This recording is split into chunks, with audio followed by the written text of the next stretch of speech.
everyone. Welcome to another one of xgeeks live streams. Super happy to have you all back here with us. I am so sorry for a quick delay, but all that matters is that we're here and ready to start. I'm Beatriz. I'm part of the xgeeks team, as my banner is somewhat spoiled for me. But before we start, I just want to quickly give you an introduction to xgeeks, just for those of you who haven't heard about us before. So at xgeeks, we currently have two verticals of focus. So we have e-commerce and cloud native. In terms of e-commerce, we are experts in e-commerce by implementing software as a service and delivering license engineering. And in terms of cloud native, by unblocking agility and innovation in both hybrid and multi-cloud cloud projects. Sorry, I choked a little bit. So here at xgeeks, we believe to be the perfect balance between project and product. If you are curious about and you want to learn more about xgeeks, I advise you to follow us on social media and see our website. You can always connect to me on LinkedIn and ask any questions if you have any. For those of you who are new to our live streams, don't forget to follow us on LinkedIn and subscribe to our YouTube channel so you can keep up to date to our content. Without further ado, and because I know you guys are not here to listen to me, I would like to call to the stage Rafael Gomez, that will be talking with us today about how to deliver Infra as a product. So welcome, Rafael. Oh, you're muted. Hi, how are you? I'm good, thank you. How are you? I'm fine. I'd like to share my... Yeah, I see. So, Rafael, go on and maybe start sharing your screen. In the meantime, I would like to remind everyone here that you can leave all your questions that may come up during the session in the comments, and we will later on revise them and, of course, answer any questions that you might have for a quick Q&A at the end. That being said, Gomez, I'll leave you to do your awesome magic. Thank you. Thank you. Hi, everyone. Okay, I will try to see the comments here. Okay, please do every comment that you need. If you have some questions, if you have some doubts, please write your comments here, and then I will try to answer right away. So my idea here is try to have a conversation, a talk, right?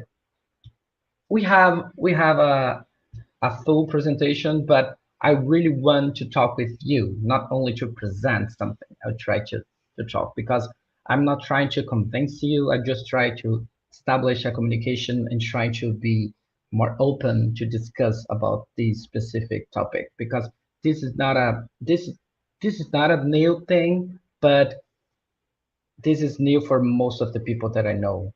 And just because of that, I'm trying to learn from you, of course. So I am here. Who am I? I'm Rafael Gomez. I am Soteropolitano. Is someone that born in Salvador, and I am DevOps engineer and on DNS filter. I'm Docker captain. I'm core team. I'm member of core team of DevOps days.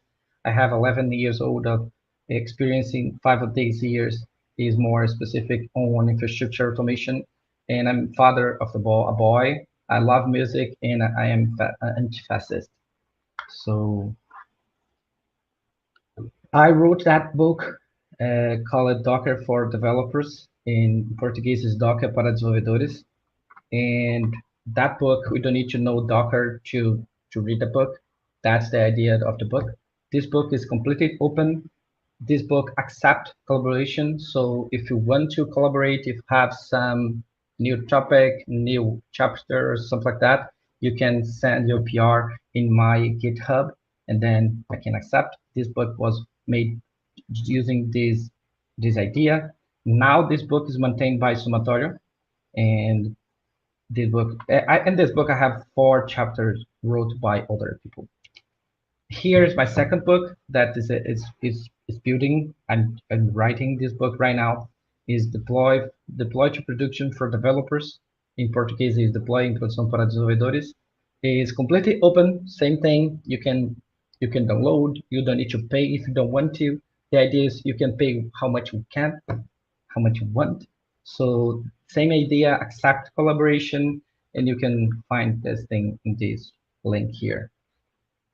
So, and in the end, I have a mentorship called Mentoria DevOps to help people to know more about developers, to know more about develop, to know more about DevOps, know more about automation, all this stuff. And same thing, completely open from workers to workers. It's not a course. It's nothing like that. It's a community to share knowledge, to share information. So here you can find more information about in this link. So, and I'm this is a thing that I normally do in my talks, and I create this slide that's what I was listening when I wrote this talk. I was listening this Moscow Death Brigade is a band. I think it's from Russia. I don't know, but the name is Moscow Death Brigade and Thierry. Thierry is a Brazilian thing. I don't know if I have someone here that knows both of them. So okay, let's start the talk.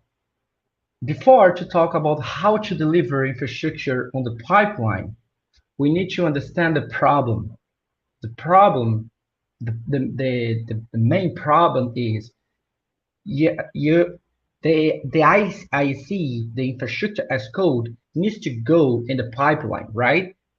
Everybody here know. I asked Otavio when he invited me, what is the level of the people that will watch this talk, and then he told me, okay, it's advanced. They know a lot. So because of that, I'll try to skip something that I normally explain here, and then I will try to have a time to discuss with you, right? I will skip some part, and then I hope I have some comments here, some questions, and so on. So this is the main problem that I'm trying to solve here. That we know that we need to deliver infrastructure as code on the pipeline, but I don't know how can I do it. What is the best way to do it, and this kind of stuff. So and and the main problem normally, the things that we are trying to do here is every time that we think how can we deliver infrastructure as code on the pipeline, normally everybody says, okay, let's put that on the production pipeline, right? That's the correct answer. But the problem is how we do it. Everything in the life is something like that, right? Normally we know what is right, but I don't know how can we do it. So the answer for that question is yes. You should deliver infrastructure as code on the production pipeline. In my opinion, we shouldn't have a infrastructure pipeline, a separate pipeline. In my opinion, we shouldn't do that. But again, I'm open to discuss about it. I'm open to see your comments about it. I'm really eager to see your comments here, what you think about it. If you do, how you that are listening here right now, how you do it. You do your IC in your product pipeline, or you create a different pipeline to deliver infrastructure as code. Let's discuss about that. So how would we be, right? This, in my opinion, normally is how the thing should be, right? We should have the common pipeline, unit test, and then build and do the build, and then do the integration test, and then the IC, right? And then the deploy, right? You need to deliver the infrastructure as code. You need to deliver the automation before the deployment. But here we have a really intense, a really deep problem. I don't know if everybody here have experience. I really want to see here. Can you please answer here in the comments? And your pipeline is something like that, or do you have something different? I really want to discuss about it because the problem is not about to have IAC here or not, but how we do it, right? Normally, the people that deliver infrastructure as code on the product pipeline, they complain about the time that that pipeline takes to finish because the IAC part takes a long, long time to do the whole thing that would be necessary to deliver infrastructure as code. I really want to see if that is your problem or not.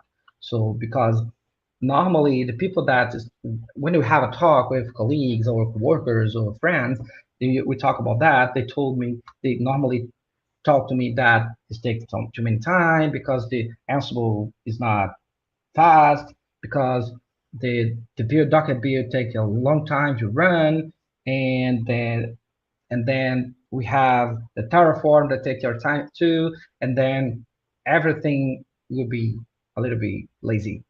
What do you think about that? Okay, I don't know if my comments is stuck or maybe the people is not comments at all, but that's fine. So the IAC here, the problem, as I told, is the IACs take longer because we are doing this wrong, right? Because we are doing the whole IAC part at the same time. Did you remember that I told you you shouldn't have a pipeline? Okay, Igor and he told we have two different pipeline, one specific to the product, another specific to infrastructure. So Igor, that's my understanding. What is the best thing? Did you remember that I told you you shouldn't have an infrastructure pipeline? When I say that, I'm not saying that we won't have any other pipeline to build infrastructure artifact. The problem is to have one pipeline to deliver the product and another one to deliver the infrastructure necessary to that product. That's the main mistake, in my opinion. That's the big mistake. Because when you do that, we have one pipeline that requires something from another pipeline, and that pipeline should be triggered before, and this is not easy to do. We need to do some complex stuff. I like to be simple. I like to do the simple stuff. I like to follow the simple path. So how can we do it, right? How can we deliver infrastructure in my pipeline and then don't affect the time? I will go in details in the next slides, but right now the summary is instead to do the whole IEC here on the pipeline, on the product pipeline, we can do we can do a small part of this process in another pipeline. So Igor, the answer is maybe we can do we would do something good as I like to do. So one thing that we can do is we can build the artifacts on another pipeline, and then you can point your product pipeline to use these artifacts instead to do the whole thing on the product pipeline. So, for example, instead to in your product pipeline, you trigger the Terraform to build to create the image, to Ansible to configure the image, and then the Ansible to deploy the code. Instead, to do that, you can build the instance or something else to you can build the instance and then build the image based on that instance and then upload the image in some place.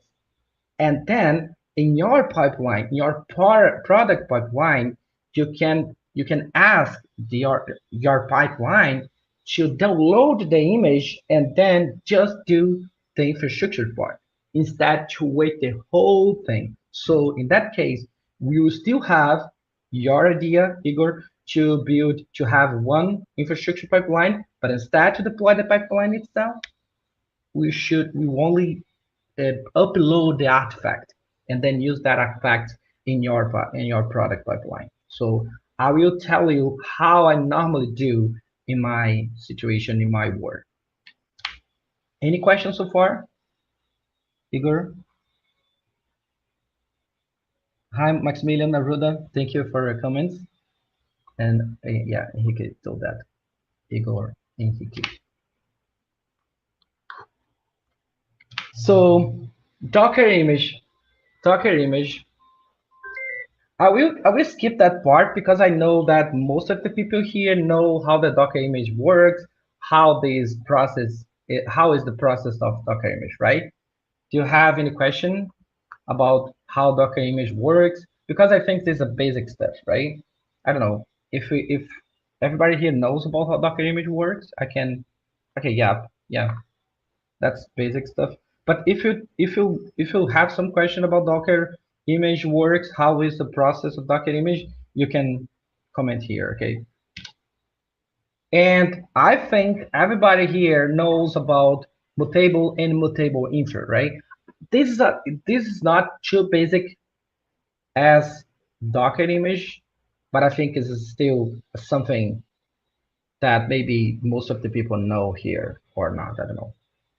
I will try to take some time to talk about that, to establish the difference between mutable and mutable infra. Maybe most of you knows the things that I'm talking here, but maybe the name is different. Maybe you don't know the name, the title of this. So let's talk about a little bit about mutable infrastructure. Mutable infrastructure is like this here. This is Snowflake, right? The Snowflake. Someone told one time that I didn't confirm that, but someone told me that by a biology point of view, each snowflake that falls from the sky, each snowflake is different from another. We cannot find one snowflake that's the same that other. So when we are talking about snowflake server, we are telling that that server is completely different than everything that you saw before. You cannot reproduce that server in another server. You cannot reproduce everything that you have in that server in another place. Why? Because we don't have control. You lost your control of that server, right? This is the Snowflake. And why I'm telling that before to explain the table? Because the Snowflake is a destiny, is a common destiny of mutable infrastructure. Why is mutable infrastructure? Mutable infrastructure is the infrastructure that you can change, you can touch, you can go there and do change on that infrastructure. Let's say one example. We have a server called, I don't know, Rafael, or maybe Brazil.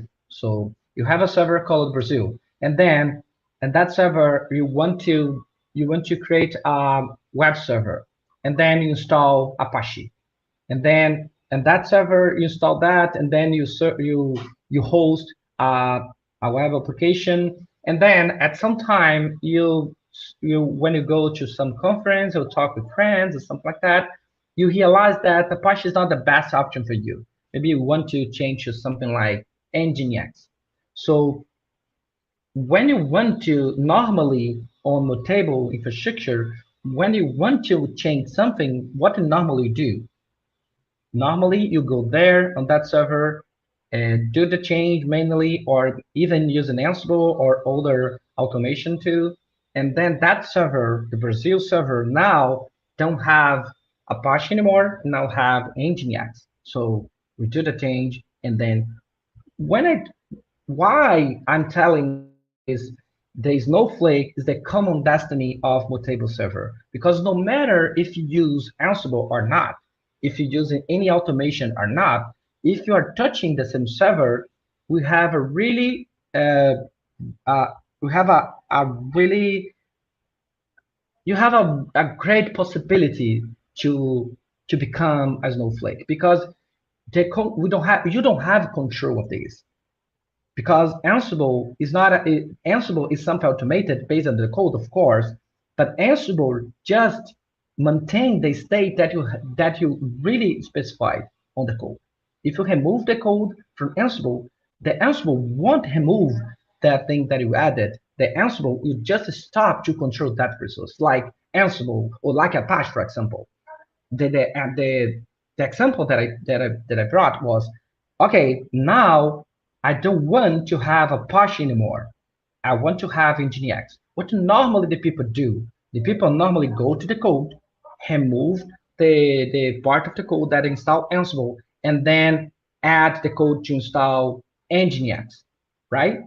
It's it's normally how you do, right? It's not.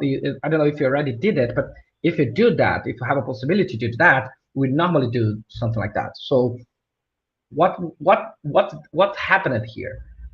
The Ansible won't remove Apache in that case. The Ansible will just lose the control of the Apache package and now have the control to Nginx package. What is the best way to do it?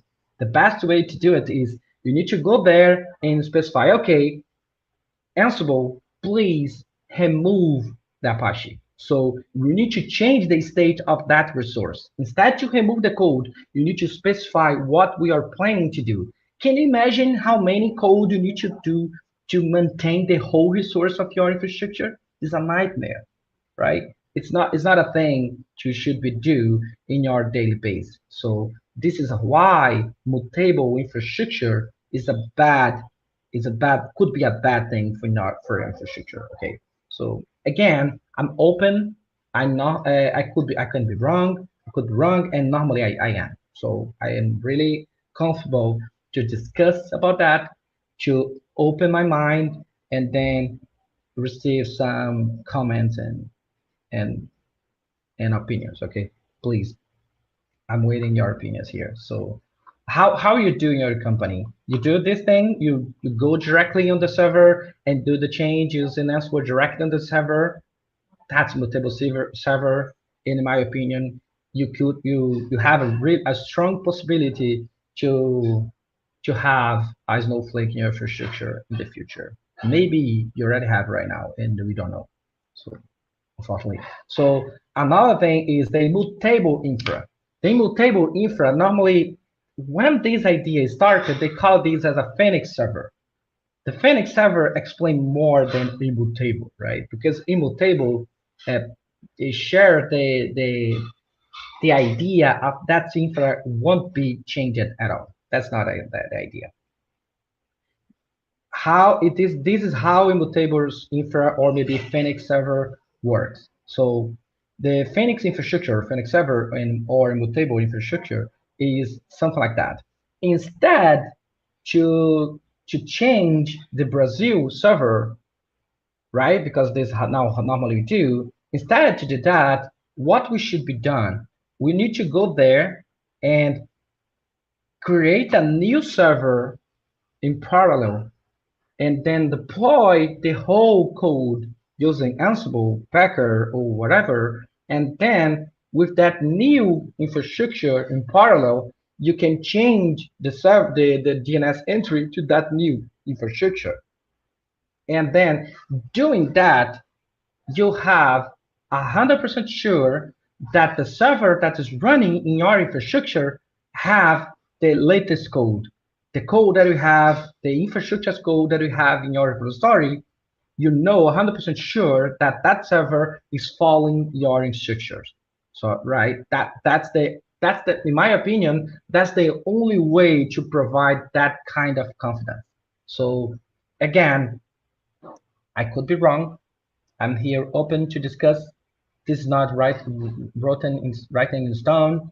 I'm really open. I'm really open to discuss about that. So, and normally I explain the two-factor. I think most of the people here knows about what two-factor is, right? Yes or no? So, okay, maybe the people a little bit shy today. So two-factor, in my opinion, is the Bible of DevOps. Two-factor is what writing was a document written. Yes, people. I think most of the people here are developers, right? Normally developers, good developers know two-factor by heart. So as you saw my translate here, I translate use Google Translate and I had some problems here. But yeah. I will share my slides and I will fix all the translation that I did here and I will share with you, okay? And then let's discuss about the paths of an application.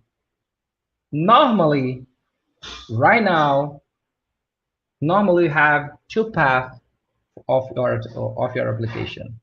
The path of container, the path of container, normally you deploy a container in some infrastructure, or the path of instance. The path of instance is all the other way that you're not using container at all. So we have just two paths. Let's discuss about the first path. The first path is that right now, these days, is the most common path that your application will follow, right? Because the Docker container is really common these days. I don't know about the new tools, the new code, the new product normally is using Docker, no matter if it's user orchestration or not even using Docker host, and that will be the path that you should follow. So the container path is normally you need to build an image, you need to tag that image, and then you need to upload that image to some place, and then you use it. So when we are doing that, we have different responsibilities here. So when you are building a Docker image, when you are following that container path, normally the responsibility to that path, the first part of this path is from the product team. Who will be the person responsible to build the Docker image? Normally, to create a Docker file, normally is a product, the developers. When I talk, every time that I talk product team, I'm talking about developers, QA, PM, PO, all these folks, right? And and then the product team is responsible to build that image, to create that image, right? And then the tagging process is the same idea. The responsibility of this part is product, normally, again, normally. And then in the company that I work at, it's something like that. So, and then we have the upload to repository and then using that image. So the upload to repository and then how to use that image normally is a responsibility shared between infra and product. Why infra is responsible to that part? Because normally how to upload the image to the repository normally is something decided by infra. Because product team don't need to decide, don't need to discuss about that. The product team just need to use it. So that's the idea. And then the part to using the image is here is the shared responsibility to how to use that image is something that infra will help, will propose to use, provide some options how to use it, and then product will decide to how to use it. Normally it's something like that. So the container path is something like that. Any questions so far? I think everything is fine. Yeah, normally when the people don't comment something, maybe it's something really easy and they don't need it, or something really complex that nobody is understanding anything. So how now is the image build, right? How I should build that image? Which best practice I should follow to do it? So I will explain everything that you need to do and in each part of these pipeline here to understand the importance and the effort that you need to do to accomplish. So the Docker image build is normally you need to first choose the base image, right? We need to choose which base image you should use, right? We need to understand and then code the implementation details, because if we need to choose, we don't have a choice. We need to choose the base image of Docker, of that Docker file, and then you need to understand how your code should be built, right?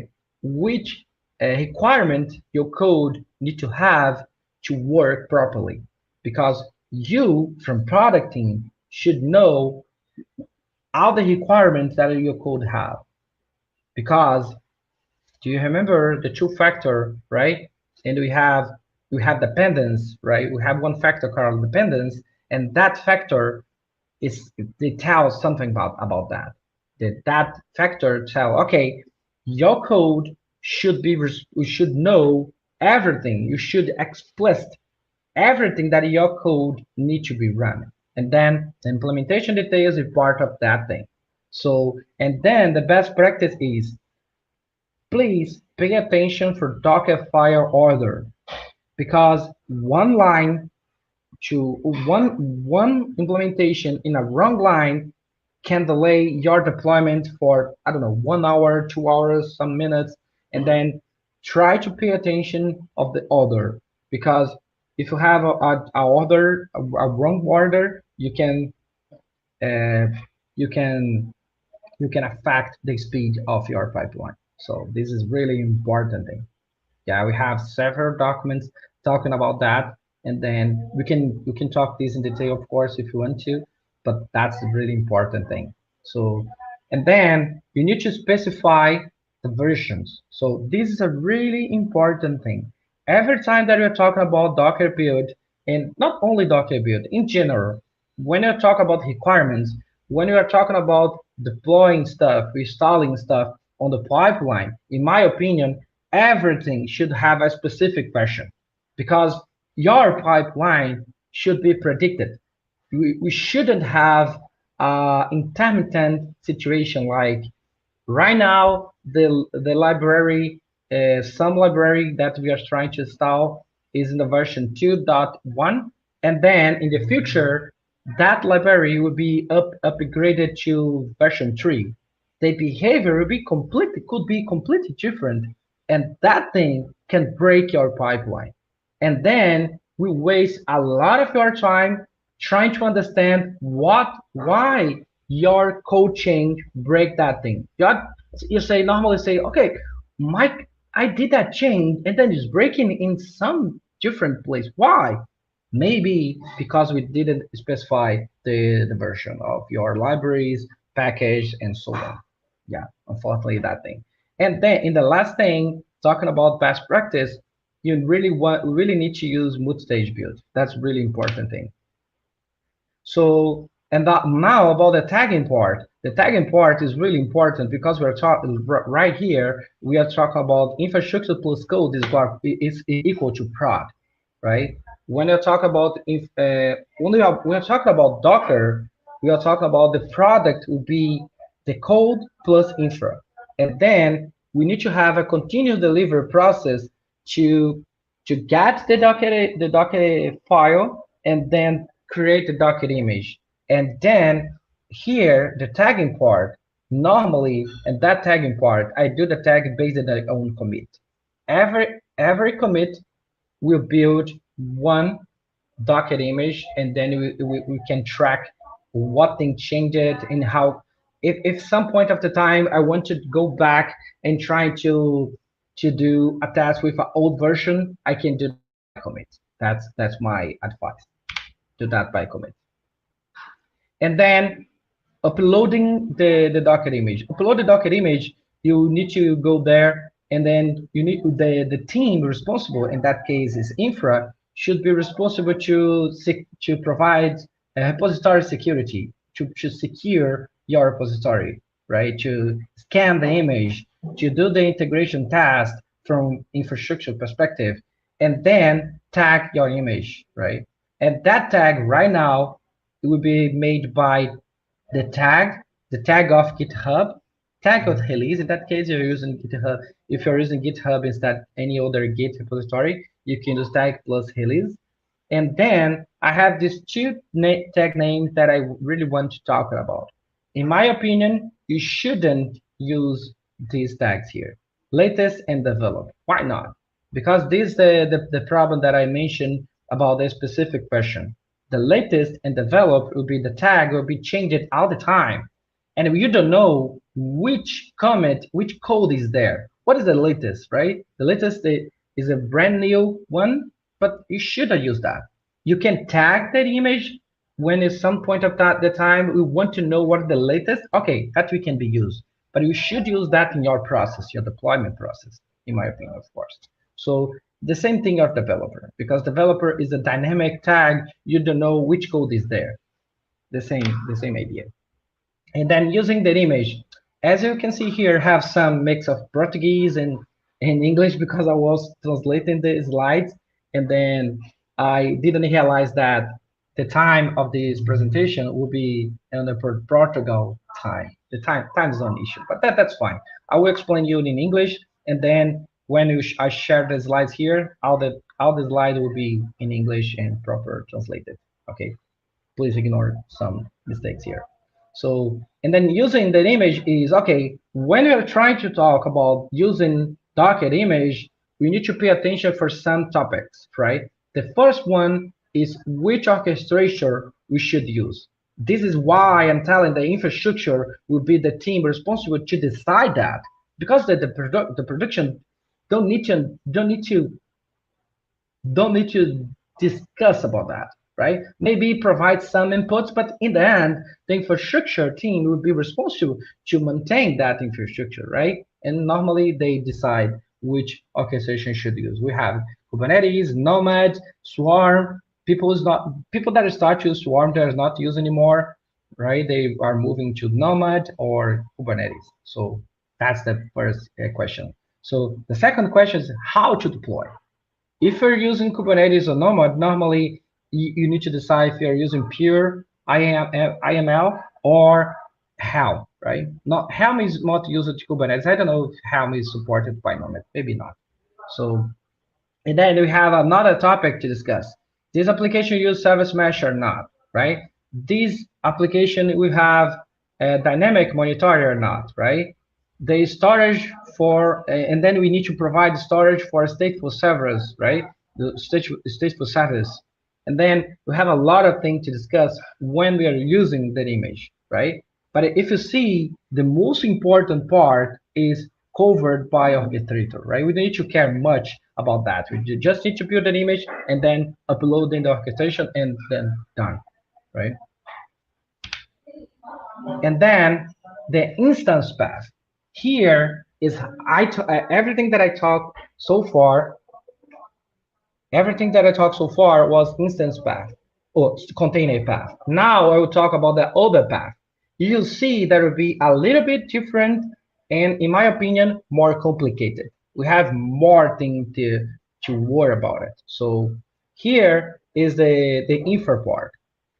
The infra will be responsible for create the base image, create the Ansible role, and then upload.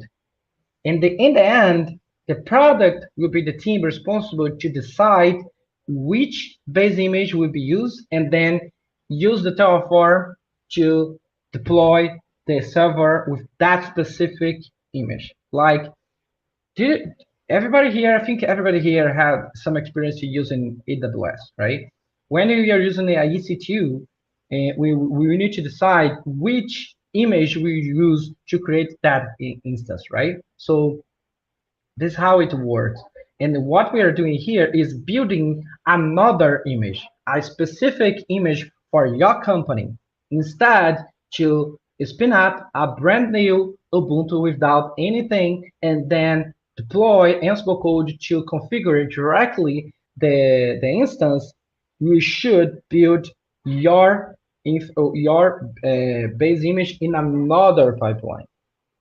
That's how it works. That's how I told that maybe Igor ideas could be right if we follow this structure here.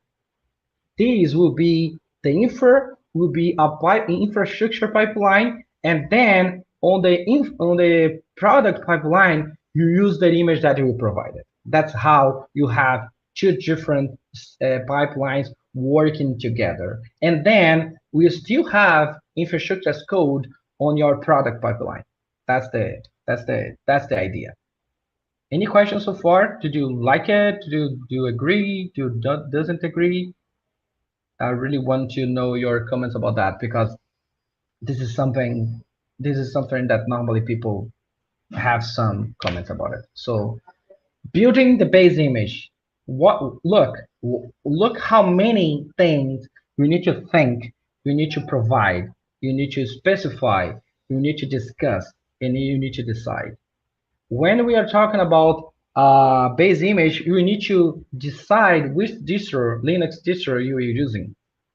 On Docker, the infrastructure don't need to care about it because the product will be responsible to create the Docker image, and then we don't need to care about it. But in the instance path, unfortunately, you need to decide which distro you're using. And maybe you need to deliver different version of image with different distro, unfortunately.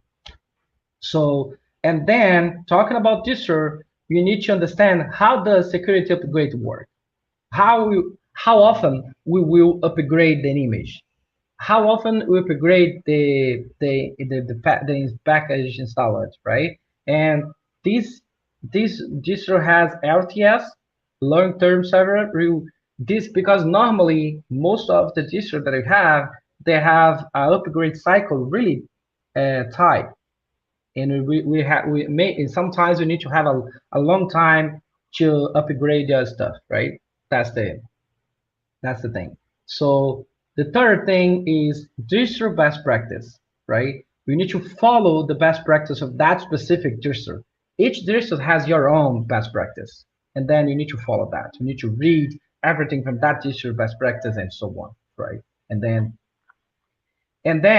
the minimal security settings, because every image that you find on AWS or Google or any other thing is we need to we need to remove some unnecessary things that we will find there. You need to change the SSH configuration because normally this will the GISO will have everything open. We need to change a lot of things here. You need to touch on access configuration.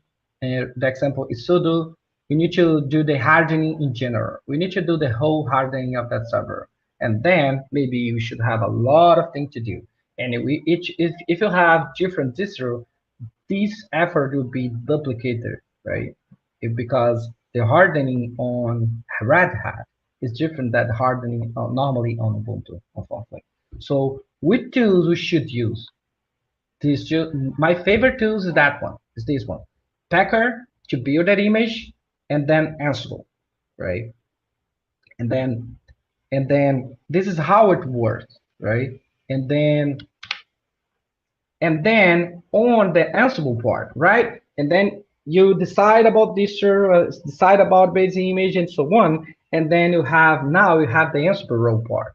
You need to change the behavior of that image, right? And then you need to specify the behavior. What is specify the behavior? Specify the behavior. You need to because we need to parameterize behavior change option, right? You need to have some options to, for example, because when you are providing an image, that image one match all the requirements for all the teams. Normally, you need to add in your Ansible role some option to change the behavior of that image, like the name of application, the port of application, right? And the user that have access to that server and so on, right? This is how we provide options to parameterize the base image usage. And then because of that, we need to align with internal customer, with product, right? We need to discuss with product. Okay, which kind of things we want to change on the instance that I'm providing to you? And then you need to collect that information and then implement on the server, right? This is really important thing. So another important thing to do is test use of multiple parameters. Unfortunately, every time that you have a new parameter added in your image, you need to have some test to validate that parameter won't break anything on your server, right? This is really important, really, really important. Test your infrastructure every time that we are changing something. And then if you find a new thing that your task didn't cover, we should implement that somehow, right? This is really important thing here. And in the end, the independence is really important because your Ansible code shouldn't have a different result if you run that two times. That's the quicker way to explain independence here. If you run the Ansible two times, the result should be the same. The first one, they will do everything, and the second one will do nothing. If you have some things doing in the second time, your code is not independent, unfortunately. And then the upload. Here's the Portuguese part that I didn't have time to translate, unfortunately. The upload is, again, you need to specify the tags, right? And then you really need to avoid to break the clients that are using your Ansible role, right? Because as I told here, every time that you are uploading a new image, you need to take care that your Ansible code won't break the customer that we are already using it. How we do it? Using tag, right? When we are using tag, right, we will deploy a new image, but we are not using the latest tag. Did you remember? We are using a specific tag. Doing that, every time that the team that are already using your product, the team is not using the latest version. The team is using a specific version, and that version, that image won't change. That image will be the same all the time. And then we deliver a new version. You deliver a new image with a new version number, and then the team will decide to migrate to the new version, like product in general, right? If I have a product, you deliver a product with the version name, and then the customer decide what is the best time to upgrade the product that I have. The same thing here, right? This really important thing. And in the end, using the image is an important thing, but that in the end, it's not a big deal, right? The product team don't care much about that because the using image, the decision for product is only the part, the only necessary part the product need to do here is to decide which version you use, and then the infrastructure will deliver the code, the Terraform code, to deploy that image on the server, on the cloud. And then again here, as a thing that I showed in the beginner, is the IAC will be really quick. If we are talking about container, that part here, we deploy the image and done. And if we're talking about instance, the same thing. You are deploying an image, but instead of be a Docker image, it will be a Packer image. It will be a Packer image because Packer will be responsible to create that image on the AWS. In that case, it will be IMI, and in the cloud, the Google Cloud, I forgot the name. So here, the answer is yes, you should have IAC here, but IAC should be quick, direct, and with a specific version of your infrastructure. Yeah, I think I covered everything, the most important thing here. And here is my social media, everything that I have here: Twitter, LinkedIn, GitHub, Telegram, my blog. Any questions so far? Sorry to use the whole time, but I'm really open to discuss about anything that you want to. No Thank you. problem. Does anyone have any questions? I noticed that some people were very, very excited to have you here also. So that was also very good to see. I'm glad. I hope you were glad to see that as well. I am. So this is my friend. Yeah, Otavio is Uh, my friend from from a long, long time. I have to see Otavio here awesome. too. Awesome, awesome. So I guess no one has any questions. Thank you so much also, Rafael, for taking time to be with us here today. And of course, you shared your social media with everyone so they can reach out as well. And I hope to see every single one of you in our next live stream as well. So thank you, everyone. Thank you, Rafael. See you guys soon.